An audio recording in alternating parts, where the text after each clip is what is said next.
He was the Buddha of the East. He was the god of the West. One day, the two great deities got bored and decided to visit the human world. But word leaked out, and they were almost forced to go back to work overtime in heaven. It was the Buddha's first time on a high-speed train, and he was excited. He spent 400 yuan on a fine cup of tea and even bought snacks for God. God was very happy. They looked out the window, full of excitement for their journey. But somehow their location was leaked. The 18 arhats showed up to send off the Buddha. God was about to tease him for being so dramatic, but then he saw the archangels holding up banners to send him off too. They were both stunned. Even stranger, the train suddenly rose into the sky. Passengers pulled out their phones to take photos. God panicked. If this went viral, he might be sent back to heaven to work overtime. The Buddha told him to relax and eat a crab. God was confused. What does crab have to do with anything? The Buddha replied, when you have trouble, you go to the king crab. God rolled his eyes. When God picked up the crab, he realized it was soft shell and strangely warm. Then he woke up. It had all been a dream. The soft crab he was holding was actually the Buddha's earlobe. The Buddha's nightmare was even stranger.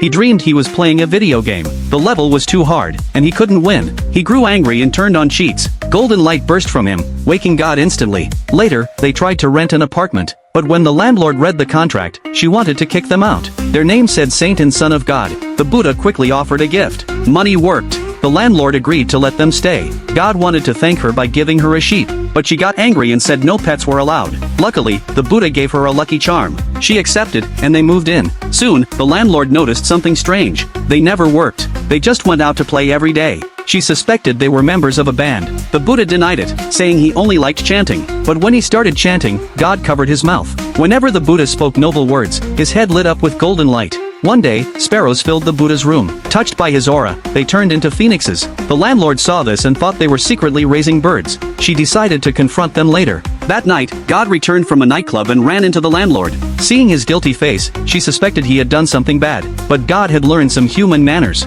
He gave her a gift. She gave him tea in return. Excited, God accidentally triggered a miracle. Flowers sprouted from his head. The gift turned into bread. God panicked. If his true identity was exposed, he would be sent back to heaven. He quickly claimed it was just a magic trick. The landlord believed him for now, but deep down, she was more suspicious than ever.